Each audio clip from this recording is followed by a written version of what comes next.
భారత్ పాక్ మహాపోరులో పాకిస్తాన్ మరోసారి చేతులెత్తేసింది. Taste the Daily. 176 పరుగుల లక్ష్యంతో బరిలోకి దిగిన పాకిస్తాన్ భారత బౌలర్ల దాటికి కేవలం 114 పరుగులకే కుప్పకూలింది.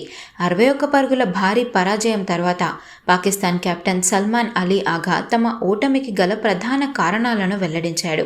మ్యాచ్ అనంతరం సల్మాన్ ఆఘా మాట్లాడుతూ తమ స్పిన్నర్లు ఆశించిన స్థాయిలో రాణించలేకపోయారని అసహనం వ్యక్తం చేశాడు. పిచ్ కండిషన్స్ మాకు అనుకూలంగా ఉన్నా ప్రణాళికలకు తగ్గట్లుగా మేము బౌలింగ్ చేయలేకపోయాం. సరైన లెంత్లో బంతులు వేయలేకపోవడం మా తప్పే అని అన్నాడు.